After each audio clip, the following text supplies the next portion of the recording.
الکریم اما بعد فاعوذ باللہ من الشیطان الرجیم بسم اللہ الرحمن الرحیم فلما بلغ معه السعی قال یا بنی انی ارى فی المنام انی اصبحک فانظر ماذا تری قال یا ابت افعل ما تؤمر ستجدنی ان شاء اللہ من الصابرین فلما اسلم وتلہ للجبین ونادیناہ ان یا ابراہیم قد صدقت الرؤیا انا کذالک نجزی المحسنین ان ھذا لہو البلاء المبین وفدیناہ بذبح عظیم صدق اللہ مولانا العظیم۔ باواز بلند ہوتے پاک الصلاۃ والسلام علیکہ سیدی یا رسول اللہ، الصلاۃ والسلام علیکہ سیدی یا حبیب اللہ، الصلاۃ والسلام علیکہ سیدی یا نبی اللہ وعلی آلکہ و اصحابکہ سیدی یا محبوب اللہ۔ تنم فرسول دا جہاں پاراز ہجراں یا رسول اللہ، دلم پہ مردہ آواراز اسیاں یا رسول اللہ، ذکر تخیش حیرانم سیاشد روز اسیانم پشیمانم پشیمانم پشیمان یا رسول اللہ۔ چون بازوِ شفاعت را گشائی بر گنہگاراں مکد محروم جامی را در آ جا یا رسول اللہ۔ چون صبح من گزر آری من مسکین ناداری فدائے نقش نالنت کنم جا یا رسول اللہ۔ گنہگارم سیہکارم شفاعت یا رسول اللہ، خراب و خستہ و خارم شفاعت یا رسول اللہ۔ تو غنی از ہر دو عالم فقیر، روز محشر عذر ہے من پذیر، گر تمہیں بینی حساب نہ گزیر، از نگاہ مصطفیٰ پنہا بگیر۔ میری زندگی کا مقصد تیرے دن کی سرفرازی، میں اسی لیے مسلمان، میں اسی لیے نمازی۔ میرے نہایت واجب الاحترام عزیز بزرگوں دوستو، آج اس مبارک دن آپ کے سامنے قربانی کا جو اصل مفہوم ہے، جو فلسفہ ہے، وہ آپ کے سامنے عرض کرنے جا رہا ہوں۔ اللہ تعالیٰ کی بارگاہ میں دعا ہے اللہ تعالیٰ سنا کے عمل کر کے آگے پہنچانے کی توفیق عطا فرمائے۔ عزیز شامی محترم، قربانی کا مطلب ہے اللہ تعالیٰ کے قرب کے لیے، اللہ کے قریب ہونے کے لیے کوئی چیز بھی آپ کو محبوب ترین ہو، جس سے آپ کو بہت زیادہ محبت ہو، وہ بغیر سوچے سمجھے قربان کر دینا، اس کو قربانی کہتے ہیں۔ کوئی بھی آپ کو محبوب ترین چیز، چاہے جسمانی ہو، چاہے آپ کے رشتہ داروں کے حوالے سے ہو، آپ کے معاملات کے حوالے سے ہو، یعنی اس دنیا میں رہتے ہوئے جو کچھ بھی ہے وہ اپنے مالک کے لیے قربان کر دینا، اس کو قربانی کہتے ہیں۔ قرآن پاک میں اللہ تعالیٰ ارشاد فرماتا ہے قُلْ إِنَّ صَلَاتِي وَنُسُكِي وَمَحْيَايَ وَمَمَاتِي لِلَّهِ رَبِّ الْعَالَمِينَ۔ اے محبوب صلی اللہ علیہ وسلم فرما دیجئے کہ بے شک میرا نماز پڑھنا، وَنُسُكِي میرا قربانی کرنا، وَمَحْيَايَ میرا جینا، وَمَمَاتِي میرا مرنا، لِلَّهِ رَبِّ الْعَالَمِينَ اس اللہ کے لیے ہے جو تمام جہانوں کا پالنے والا رب ہے، جو تمام جہانوں کا پالنے والا ہے، جو تمام جہانوں کا رب ہے، لا شریک اللہ، اس کا کوئی بھی شریک نہیں ہے۔ عزیز سامعین محترم، یہ جو قربانی ہے اس کے بارے میں صحابہ کرام نے پوچھا حضور یہ قربانیاں کیا ہیں؟ تو کریم آقا علیہ الصلوۃ والسلام نے فرمایا یہ تمہارے باپ حضرت ابراہیم علیہ السلام کی سنت ہے، یعنی ان کا یہ طریقہ ہے۔ اور پھر پوچھا حضور کہ ہمیں یہ ارشاد فرمایا اس میں ہمارے لیے اجر کیا ہے؟ فرمایا کہ ہر بال کے بدلے میں ایک حسنہ کہتے ہیں 10 نیکیوں کو، جانور کے ہر بال کے بدلے میں 10 نیکیاں ملتی ہیں۔ پھر عرض کیا کہ حضور اس کے اوپر جو اون ہوتی ہے، جو اوپر سے اون ہم اتار لیتے ہیں، اس کا کیا حکم ہے؟ فرمایا اس کے بھی ہر بال کے بدلے میں ایک حسنہ، یعنی 10 نیکیاں اللہ تعالیٰ فرماتا ہے۔ عزیز سامعین محترم، زندگی ہماری جتنی بھی ہے یہ یاد رکھے آزمائشوں سے بھری پڑی ہے۔ یہ ذبح عظیم ذبیحہ کا جو دن ہے، یہ ہمیں بوسٹ اپ کرتا ہے، ہمیں انکرج کرتا ہے، ہمارے اندر جذبہ پیدا کرتا ہے کہ زندگی میں جتنی بھی ہرڈلز آ جائیں، رکاوٹیں آ جائیں، آزمائشیں آ جائیں، جو کچھ بھی ہو جائے، اپنے مالک کو ہر صورت میں راضی رکھنا۔ کلی میں ککھ نہ رہے لیکن اپنے رب کو راضی رکھنا. ہمارے رب کو راضی کرنے کے درمیان ہمارے بیوی، بچے، رشتہ دار، کاروبار، کوئی چیز بھی رکاوٹ نہیں آنی چاہیے. یہ دنیاوی محبتیں ساری ایک طرف، اپنے رب کی محبت ایک طرف. اپنے رب سے پیار کریں. اللہ ہمارا شاہ رگ سے بھی زیادہ قریب ہے. آپ ماں باپ، بہن بھائی، رشتہ داروں سے بھی پیار کرتے ہیں، کریں. دنیا داروں سے بھی کرتے ہیں، کریں. لیکن سب سے زیادہ پیار اللہ سے کریں. آپ اپنے رب کو یہ عرض کریں، سجدے میں سر رکھ کے، یا اللہ میں تجھ سے محبت کرتا ہوں، مالک میری محبت قبول فرما. ہم دنیا داروں سے محبت تو کرتے ہیں، کبھی اللہ سے محبت کا اظہار کیا آپ نے؟ کبھی یہ کہا کہ یا اللہ میں تجھ سے محبت کرتا ہوں؟ آپ خود بھی محبت کریں، اپنے بچوں کو یہ سکھائیں، بات بات پہ سکھائیں، بیٹا اپنے رب سے محبت کرتے ہیں، اپنے رب سے ڈرتے بھی ہیں اور محبت بھی کرتے ہیں. اپنے رب کا خوف بھی دلائیں اور ذوق بھی دلائیں، شوق بھی دلائیں اپنے رب کا، جس طرح کہ حضرت ابراہیم علیہ السلام آپ نے یہ کیا. عزیز سامعین محترم، یہ زندگی آزمائشوں سے بھری ہے. حضرت ابراہیم علیہ السلام کی زندگی میں جو بڑی بڑی آزمائشیں تھیں، اپنے رب کو راضی کرنے کے لیے تمام آزمائشوں میں وہ کامیاب رہے. سب سے پہلی آزمائش زندگی میں، اور بھی بہت زیادہ ہیں جو اس دن کے حوالے سے وہ میں آپ کے سامنے عرض کرتا ہوں. حضرت ابراہیم علیہ السلام کی شادی حضرت ہاجرہ سے ہوئی، اولاد نہیں ہوئی. 1 سال 2 سال نہیں، کئی سال گزر گئے، گھر میں اولاد نہیں ہوئی. پھر آپ نے ہجرت کی. وہاں سے جب مصر کی طرف ہجرت کی تو اس کے بادشاہ نے پھر آپ کی بیوی کے اوپر بری نگاہ ڈالی.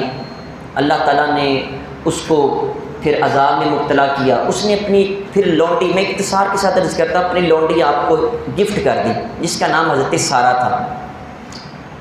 کئی سال گزر گئے، حضرت ہاجرہ کے ہاں اولاد نہیں تھی. آپ نے حضرت ابراہیم علیہ السلام سے عرض کیا کہ آپ یہ جو ہماری لونڈی ہے، اس کو میں آپ کو ہبہ یعنی گفٹ کرتی ہوں، آپ ان سے شادی کر لیں. حضرت ابراہیم علیہ السلام نے قبول کر لی، حضرت سارہ سے شادی کر لی.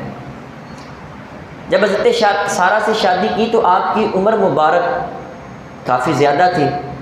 اب جس وقت آپ کے گھر میں پہلی اولاد ہوئی، حضرت اسماعیل علیہ السلام ہوئے، اس وقت آپ کی عمر مبارک 86 سال تھی. 86 ایئرز اولڈ. 86 سال کی عمر میں اولاد ملی. 2 بیویاں ہوں، پہلی اولاد 86 سال کی عمر میں ہوئی. اب اس کے بعد حضرت اسماعیل علیہ السلام پروان چڑھے. بعد میں حضرت اللہ تعالیٰ نے حضرت ہاجرہ کو بھی حضرت اسحاق علیہ السلام کی صورت میں اولاد عطا کی. بہرکیف یہ دونوں آپس میں سوکن تھی. اور سوکن رقیب، یہ جو ریویلری ہوتی ہے یہ شروع سے چلی آ رہی. عورت کو پسند نہیں کرتی، کہیں نہ کہیں اس کی یہ رقابت جاگ اٹھتی. اللہ کی کچھ آزمائشیں بھی تھیں، اللہ تعالیٰ کی حکمت بھی یہی تھی. تو حضرت اسماعیل علیہ السلام پروان چڑھتے چڑھتے جب 13 سال کی عمر کو پہنچے، جب 12-13 سال کا 13-14 سال کا بچہ ہوتا ہے نا تو باپ کو بہت زیادہ پیارا لگتا ہے. چھوٹے موٹے وہ کام بھی کرتا ہے، بائی سے کوئی چیز لے آنی، باپ کے ساتھ وہ کندھے سے کندھا ملا کے چلنا. وہ عمر باپ کی بہت بڑے سہارے کی ہوتی ہے. بچہ بالکل چھوٹا ہو تو پھر بھی باپ کو خدمت کرنی پڑتی. جب 13-14 سال کی عمر ہو تو اب باپ کی عمر 100 سال پہ پہنچ جائے، بیٹے کی عمر 13 سال کی ہو تو یقیناً باپ کو بڑا سہارا ہوتا ہے. اب حضرت اسماعیل علیہ السلام جب 13 سال کی عمر میں ہوئے تو اللہ تبارک و تعالیٰ کے حکم سے اور حضرت ہاجرہ نے یہ کہا کہ جی آپ ان کو چھوڑ کے کہیں اور چھوڑ کے آ جائیں. آپ نے اپنے بیٹے کو لیا اللہ تعالیٰ کے حکم سے. قرآن پاک یہ کہتے ہیں وادی غیر ذی زرع، بنجر زمین میں چھوڑ کے آ گئے. اب آپ نے اپنے بیٹے کو لیا اور خود آپ وہاں پہ چلے گئے اور اپنی بیوی حضرت سارہ کو لیا. گئے کہاں پہ؟ جہاں پہ اس وقت خانہ کعبہ ہے یہاں پہ چلے گئے. یہاں پہ ایک ٹیلہ تھا ابھرا ہوا اور ساتھ ایک درخت کا کافی بڑا، ادھر بھی پہاڑ ادھر بھی پہاڑ، جنگل بیابان ہے، کوئی بھی چیز وہاں بھی نہیں. آپ نے اپنی بیوی حضرت سارہ اور 12-13 سالہ بیٹے کو وہاں چھوڑا. میرے رب کا حکم تھا اب دیکھیں کہ 86 سال کی عمر میں بیٹا ملے، 100 سال کی عمر میں ہو، رب کا حکم ہو کہ وہاں چھوڑ کے آ جائیں۔ اولاد بڑی اہمیت رکھتی ہے، جو بچے ہوتے ہیں نا یہ سب سے بڑی دولت ہے۔ انسان کروڑوں روپیہ کمائے اور بعد میں جب اس کی اولاد بڑی اور نافرمان نکل آئے تو بندہ بلڈ پریشر اور بڑی بڑی بیماریوں میں مبتلا ہو جاتا ہے۔ پوچھا جائے کیا ہوا؟ جی میری اولاد نافرمان نکل آئی۔ ہر دکھ بندہ برداشت کر لیتا ہے، ہر ایک مصیبت کو سینہ تان کے وہ اس کا مقابلہ کر سکتا ہے، لیکن اولاد نافرمان نکل آئے وہ ماں باپ بڑھاپے سے پہلے ہی بوڑھے ہو جاتے ہیں، کیونکہ جو غم ہے یہ نصف بڑھاپا ہے، یہ انسان کو بوڑھا کر دیتا ہے، اور اولاد کا غم جو ہے وہ انسان برداشت نہیں کر سکتا۔ اکثر لوگوں کو اٹیک جو آتے ہیں، اکثر لوگ جو بیماریوں میں مبتلا ہوتے ہیں وہ اولاد کی نافرمانی کی وجہ سے۔ اولاد گندی نہ نکلے یہ دعا کیا کرے، انبیاء بھی دعا کیا کرتے یا اللہ نیک اولاد عطا کر۔ حضرت ابراہیم علیہ السلام بھی دعا کیا کرتے یا اللہ اولاد عطا کرنی ہے تو نیک عطا کر، بیوی عطا کرنی ہے تو نیک عطا کر۔ یہ دعاؤں میں اپنی میں شامل رکھا کریں۔ نیک اولاد ہے تو اس کی نیک ہونے کے لیے دعائیں کرتے رہا کریں۔ تو آپ نے وہاں پہ چھوڑا تو بیوی نے پیچھے سے آواز دی کہ حضرت مجھے کہاں چھوڑ کے جا رہے ہیں؟ آپ نے کوئی توجہ نہیں دی، الٹے پاؤں پیچھے مڑے، پھر آواز دی۔ آپ نے صرف اتنا کہا کہ میں تمہیں اللہ کے سپرد کر کے جا رہا ہوں، اللہ کے حوالے کر کے جا رہا ہوں۔ آپ نے کہا کہ اگر اللہ کے حوالے کر کے جا رہے ہیں تو پھر ہمارا مالک کبھی بھی ہمیں ضائع نہیں ہونے دے گا، ہمارا مالک ہماری حفاظت کرے گا۔ آپ چھوڑ کے چلے گئے۔ اس کے بعد آپ کے پاس کچھ کھجوریں تھیں، اگلی آزمائش، یہ پہلی آزمائش ایسی جگہ جہاں جنگل بیابان ہے، پہاڑ ہی پہاڑ ہے، کچھ بھی نہیں ہے، جنگلی درندوں کا بھی ڈر ہے، وہاں پہ چھوڑ کے حضرت ابراہیم علیہ السلام چلے۔ کس کو چھوڑا؟ اپنی محبوبہ بیوی کو اور اپنے 13 سالہ لخت جگر کو چھوڑا اللہ کی رضا کے لیے۔ ہم تو ایک دکان نہیں بند کر سکتے نماز کے لیے، ہمارے تو کاروبار ہمیں زیادہ عزیز ہیں، ہماری شادیاں ہوں تو رب ہی بھول جاتا ہے، ہمارے ہاں خوشیوں کے وقت اللہ اس کے رسول کے لیے دروازے بند کر دیے جاتے ہیں، جب غم کا موقع ہوتا ہے دروازے کھول دیے جاتے ہیں۔ اللہ اس کے رسول کے ساتھ تعلق صرف غموں کا رہ گیا ہے، ہمارا خوشیوں کا تعلق رب رسول کے ساتھ نہیں رہا ہے۔ 13 سالہ بیٹے بیوی کو چھوڑا۔ اب ان کے اوپر دوسری آزمائش کیا آئی؟ ان کے پاس کچھ کھجوریں تھیں، تھوڑا سا پانی تھا، وہ پانی اور کھجوریں انہوں نے جب ختم ہونے کو آئیں، پانی بالکل ختم ہونے کے قریب تھا، ماں تھی، ماں کا دل وہ تڑپا کہیں ایسے نہ ہو پانی ختم ہو جائے تو میرے بیٹے کا کیا بنے گا۔ یہ بالکل چھوٹے سے، وہ میں نے 13 سال کی، اب یہ چھوٹی عمر میں عرض کر رہا ہوں پہلی آزمائش، تو آپ بچپن میں تھے، بالکل چھوٹے سے تھے۔ حضرت سارہ رضی اللہ تعالی عنہا، آپ نے جب دیکھا کہ پانی ختم ہو تو مروہ پہاڑی پر تھی تو دوڑ کے صفا کی طرف گئی، پھر وہاں سے یہ دل میں خوف ہوا کہ بیٹے کو کچھ نہ ہو تو دوڑ کے پھر واپس آئیں۔ اس طرح آپ نے 7 چکر لگائے، 7ویں چکر پہ دیکھا کہ آپ کی جہاں پہ ایڑیاں تھی وہاں سے وہ زمزم کا چشمہ پھوٹ پڑا، زمزم کا چشمہ چھوٹ پڑا، پھر اللہ تبارک و تعالیٰ نے وہ پانی، اس میں بڑی شفائیں ہیں۔ اب اس کے بعد آپ نے وہاں اس علاقے کو آباد کیا۔ حضرت ابراہیم علیہ السلام نے دعا کی یا اللہ اس کو آباد کر دے، اس میں پھلوں کی بھرمار کر دے، اور اس میں پوری دنیا کے لوگ کھینچے چلے آئیں۔ آج وہاں پہ لاکھوں کی تعداد میں مجمع ہے، پوری دنیا کے جو اپنے آبائی پھل ہیں جو ان کے خود ہیں وہ یہاں پہ ختم ہو چکے ہیں، خانہ کعبہ بھی وہاں پہ آج بھی موجود ہے، وہاں اللہ کے گھر میں وہ اس علاقے میں مکہ مکرمہ میں موجود ہیں۔ اس کے بعد حضرت ابراہیم علیہ السلام کے لگتے حضرت اسماعیل علیہ السلام جب بڑے ہوئے، آپ کی عمر جب 13 سال ہوئی تو پھر آپ کو خواب آیا۔ اب یہ اگلی آزمائش شروع ہوئی۔ خواب کیا آیا کہ آپ اپنے، اللہ تعالیٰ نے کہا کہ تم اپنی نظر کو پورا کرو۔ نظر یہ تھی کہ فرشتوں نے یہ کہا کہ اے مالک و مولا، کیا ابراہیم واقعی تجھ سے بڑی محبت کرتا ہے؟ آپ نے فرمایا وہ ہر چیز قربان کرتا ہے۔ حضرت ابراہیم علیہ السلام نے 1000 بکریاں اور 300 گائیں اور 100 اونٹ اللہ کی بارگاہ میں قربان کر دی اللہ کی رضا کے لیے۔ ہمیں ایک قربانی بھی وزنی لگتی ہے، وہ بھی بھاری لگتی ہے، آپ نے اللہ کی راہ میں قربان، اور پھر یہ کہا کہ مالک اگر مجھے بیٹا بھی عطا کر دے وہ بھی تیری راہ میں قربان کر دوں گا۔ اب بیٹا 13 سال کی عمر کو پہنچا تو ادھر سے خواب آیا، خواب میں یہ کہا کہ اپنی نظر کو پورا کرو۔ یوں کہ یہ جو دن تھا آپ کو شک تھا کہ نظر پوری کرنے کے لیے کون سی چیز ہے، کون سی نظر پوری کرنی ہے، اس لیے 8 ذی الحجہ اس کو یوم الترویہ، شک کا دن کہتے ہیں۔ پھر اگلے دن پھر خواب آیا، خواب میں یہ کہا گیا کہ اپنی عزیز ترین جو چیز ہے اس کو اللہ کی راہ میں قربان کرو۔ اس کو یوم عرفہ 9 ذی الحجہ کا عرفہ کا دن کہتے ہیں، یقین کا دن۔ آپ کو یقین ہو گیا کہ اللہ محبوب چیز مانگ رہا ہے، تیسرے دن پھر خواب نظر آیا اپنے بیٹے کو ذبح کریں۔ اب حضرت ابراہیم علیہ السلام اپنے بیٹے کو ذبح کرنے کے لیے تیار ہو گئے۔ انبیاء کے جو خواب ہوتے ہیں وہ حق ہوتے ہیں، سچ ہوتے ہیں، ان میں شک کی گنجائش نہیں ہوتی، یہ بھی وحی کے مقام کے ہوتے ہیں۔ حضرت ابراہیم علیہ السلام اب اپنے بیٹے کو ذبح کرنے کے لیے تیار ہو گئے۔ اب اپنی بیوی سے کہتے کہ آپ ایسے کرو کہ اس کو اچھے کپڑے پہنا دو، غسل کروا دو، آنکھوں میں سرما لگا دو، خوبصورت بنا دو۔ حضرت اسماعیل علیہ السلام انتہائی خوبصورت تھے، چاند کا ٹکڑا ان کو کہیں تو وہ بھی کم نہیں ہے، چاند بھی ان کے مقابلے میں کم تھا۔ ان کی پیشانی میں نور مصطفی صلی اللہ علیہ وسلم تھا۔ حضور علیہ السلام انہی کی اولاد سے آگے ہیں۔ حضرت اسماعیل علیہ السلام حضور علیہ السلام کے جد امجد ہیں۔ کریم آقا علیہ السلام کا نور نبوت ان کی پیشانی میں رکھا گیا تھا۔ 13 سال کا وہ بچہ ہو، انتہائی خوبصورت، اور ٹین ایج اس کی شروع ہوئی ہو، وہ تو ویسے بہت خوبصورت ہوتا ہے، پھر وہ اللہ کا نبی بھی ہو اور نور مصطفی بھی ان کی پیشانی میں ہو، خوبصورت بنا کے کپڑے پہنا کے حضرت ابراہیم علیہ السلام نے چھری پکڑی اور رسی پکڑی اور کہا کہ ہم جا رہے ہیں فلاں پہاڑی میں جا رہے ہیں۔ آپ چلے گئے، بیٹے کو ساتھ لیا، لے کے چلے گئے۔ اب یہاں پہ یہ بڑی آزمائش تھی، شیطان نے کہا کہ چلو وار کرتے ہیں۔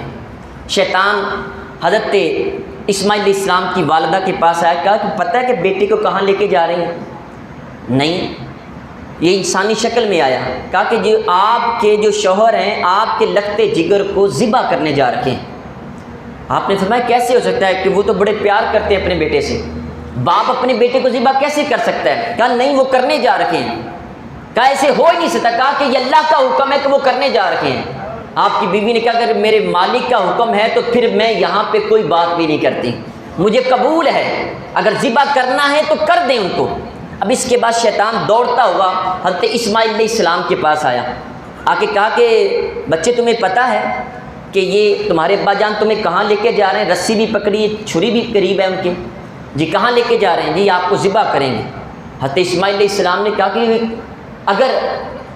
کہ یہ تمہارے رب کا حکم ہے کہ ذبح کرنے جائے۔ کہا کہ اگر میرے رب کا حکم ہے تو مجھے قبول ہے۔ 13 سال کا بیٹا وہ یہ کہے کہ مجھے یہ قبول ہے کہ جو بھی اللہ کا حکم ہے اس کے اوپر میں سر تسلیم خم کرتا ہوں، یہ تربیت ہے، باپ کی تربیت تھی تو بچے نے ایسا کہا نا۔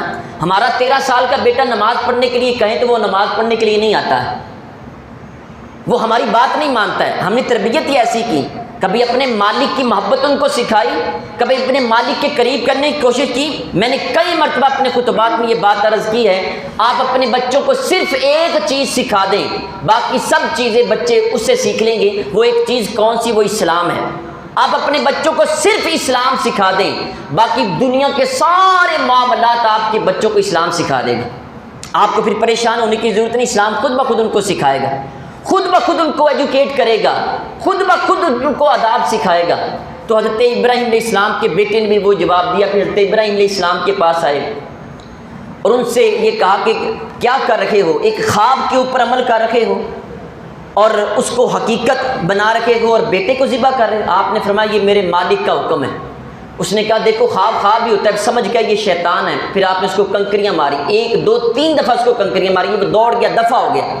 اس کے بعد اپنے بیٹے کو آپ نے لیا اور پھر بیٹا آگے سے کیا عرض کرتا ہے، ابا جان ایسے کریں، اپنی آنکھوں کے اوپر پٹی باندھ لیں اور میرا منہ بھی دوسری طرف کر دیں، الٹا کر دیں۔ اگر میری آنکھیں آپ کے آنکھوں کے سامنے ہوئی، آنکھیں 4 ہو گئی، کہیں وہ شفقت پدری اور وہ باپ کی محبت دوبارہ نہ تڑپ اٹھے، کہیں چھری چلاتے ہوئے آپ کا ہاتھ کانپنے نہ لگ جائے، آپ کہیں رک نہ جائیں، اللہ کے حکم کی تعمیل میں کہیں آپ شک و شبہ کا شکار نہ ہو جائیں۔ ابا جان آپ میرا منہ زمین کی طرف کر دیں اور پھر ایسے کریں، میرے ہاتھ بھی باندھ دیں، میرے پاؤں بھی باندھ دیں۔ 100 سالہ باپ ہے، 13 سال کا بیٹا ہے، 86 سال کی عمر میں یہ اولاد ملی ہے۔ کہا کہ میرے ہاتھ بھی باندھ دیں، میرے پاؤں بھی باندھ دیں۔ آپ نے باندھ دیا، پھر لٹا دیا اور آپ نے اس یقین کے ساتھ کہ یہ میرے رب کا حکم ہے اپنے بیٹے کے گلے کے اوپر چھری چلا دی۔ جب چھری چلائی تو اللہ تعالیٰ کی طرف سے حکم ہوا چھری کو کہ چھری الٹی ہو گئی، رک گئی۔ فرمایا کہ اے ابراہیم ہم نے تمہاری قربانی کو قبول کر لیا اور اس کے فدیے کے طور پہ ہم جنت سے ایک دمبا بھیج رکھے ہیں۔ عزیز سامعین محترم، یہ وہ قربانی تھی جو حضرت اسماعیل علیہ السلام نے، حضرت ابراہیم علیہ السلام نے اپنے بیٹے کی اللہ کی بارگاہ میں پیش کی۔ آج یہ صرف جانوروں کے گلے کے اوپر چھری چلانا یہ قربانی نہیں ہے خالی، یہ ایک فلسفہ ہے، یہ پوری فلسفی ہے، ایک سائنس ہے پوری جو ہماری مذہب نے، اللہ تبارک و تعالیٰ نے ہمیں سکھائی ہے کہ زندگی میں جب بھی موقع آئے اور اپنی محبوب ترین چیز اللہ کی بارگاہ میں پیش کرنے کا حکم دیا جائے تو فوراً پیش کر دو۔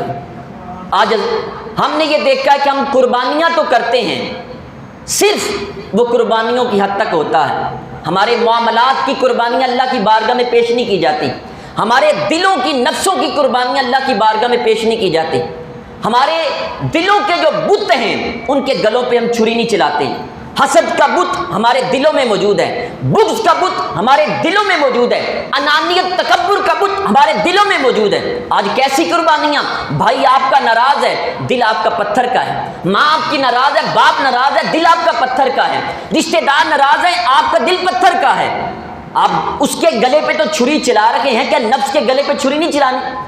وہ بابا بلے شاہ رحمۃ اللہ علیہ فرمایا کرتے تھے، وہ بڑا ہی کمال کا شعر، حاجی بھی کیتی جاندے ہو لہو بھی پیتی جاندے ہو، اسی کے اندر آپ فرماتے ہیں کہ چھری نہ پھیری نفساں تے دمبے کیتی جاندے ہو۔ اصل قربانی یہ نفس کے گلے کے اوپر چھری چلانا ہے، اپنے دلوں کو نرم کرو، اپنی سوچوں کے اندر خوشبو لے کے آؤ، اپنے روٹھے ہوئے کو منانا، یہ اصل قربانی ہے۔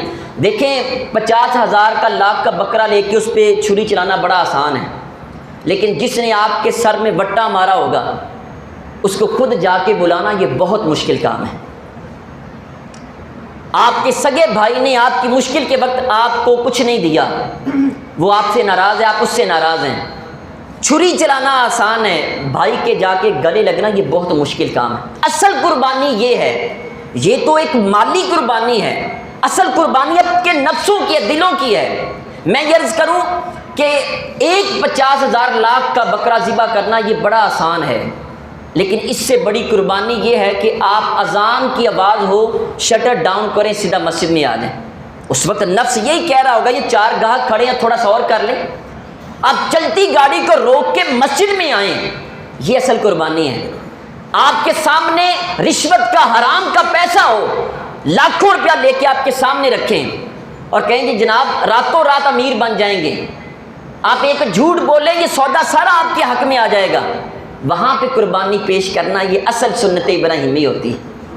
آپ قربانی کے فلسفے کو سمجھیں، یقین مانیں یہی قربانی اصل ہے۔ ابراہیم علیہ السلام ہزاروں کی تعداد میں آپ نے قربانیاں کی، اس کے لیے اپنے مالک کی رضا کے لیے، اور میں آپ سے عرض کروں آپ اپنے مالک کی رضا کے لیے سب کچھ کریں، پھر دیکھنا آپ کا مالک آپ کو بے یار و مددگار نہیں چھوڑے۔ اور یہ جو اولاد ہوتی ہے جس کی قربانی آپ نے پیش کی، یہی سب سے بڑی دولت ہے۔ کروڑوں روپیہ بھی کما لیں، میں نے عرض کیا کہ اگر اولاد ٹھیک نہیں ہے تو پھر آپ کا کچھ بھی یہ دولت دنیا کی نہیں۔ مولا کائنات فرماتے ہیں، مولا علی شیر خدا، سب سے بڑی دولت اولاد کی دولت ہے۔ حضور علیہ الصلوۃ والسلام ممبر رسول پہ خطبہ ارشاد فرما رہے تھے، حضرت امام حسن و حسین مسجد میں تشریف لا رہے تھے، چھوٹے سے تھے، ابھی پتلی پتلی ٹانگیں تھی، آ رہے تھے۔ حضور علیہ الصلوۃ والسلام ممبر سے نیچے اترے، لوگ بیٹھے تھے، صفوں کو چیرتے ہوئے دوڑ کے گئے، اپنے بچوں کو اٹھایا، ممبر پہ آ کے بیٹھ گئے اور یہ فرمایا الولد مجبنۃ مبخلۃ محزنۃ، بیٹا باپ کو بزدل بھی بنا دیتا ہے، بیٹا باپ کو کنجوس بھی بنا دیتا ہے، بیٹا باپ کو غم میں مبتلا کرتا ہے۔ آپ کو مسجد میں ایک مٹھائی کا ٹکڑا ملے، لاکھوں روپیہ جیب میں ہے، ٹکڑا جیب میں ڈالیں گے، جا کے اپنے بیٹے کو دیں گے۔ آپ گھر باہر بہت زیادہ اللہ تللے پہ پیسے اڑاتے ہیں، لیکن جب بندے کی شادی ہوتی کہتا ہے نہیں میں اپنی اولاد کے لیے بنا رہا ہوں۔ یہ رات کو جو نائٹیں لگاتے ہیں کس لیے کرتے ہیں؟ اپنی اولاد کے لیے کرتے ہیں۔ بیٹے کے پاؤں میں کانٹا بعد میں چبھتا ہے، باپ کے دل میں پہلے چبھتا ہے، یہ غم کا باعث ہے۔ اپنی اولادیں اللہ کی راہ میں قربان کرنے کا ایک یہ بھی مطلب ہے کہ آپ اپنی اولادوں کو دین کی راہ پہ چلائیں۔ آپ بھی اپنا بیٹا ذبح نہیں کر سکتے، دین کے لیے تو دے سکتے ہیں نا۔ ابھی میٹرک کے پیپر ہوئے، رزلٹ آنے والے، کتنے لوگ ہیں جو اپنے بچوں کو دین کی راہ میں لگانا چاہتے ہیں؟ کتنے ایسے جو اپنے 4 اللہ نے بیٹے دیے، ایک بیٹا اللہ کی راہ میں نہیں دے سکتے، لیکن وہ دے جو شائننگ اسٹوڈنٹ ہو، جو صحیح سمجھدار ہو، جو لائق فائق ہو۔ آپ کا بیٹا بھی منبر رسول پہ بیٹھ کے اس طرح ہزاروں لوگوں کی تربیت کا رخا ہو۔ آپ چاہتے ہیں آپ گلے پہ چھری نہ پھیریں، لیکن ایک عالم دین بنا دیں، سرکار کی بارگاہ میں جا کے عرض کرنا حضور ہم نے دین کو بہت کچھ دیا، لیکن ساتھ ساتھ اپنا کہ بیٹا بھی آپ کے دین کو ہم نے دیا ہے، ہم نے بیٹے کی بھی قربانی کی ہے۔ اللہ تعالیٰ کی بارگاہ میں دعا ہے جو کچھ پڑھا سنا اس پر عمل کر کے آگے پہنچانے کی توفیق عطا فرمائے۔ وما علیہ الا البلاغ المبین۔ چونکہ ہمارا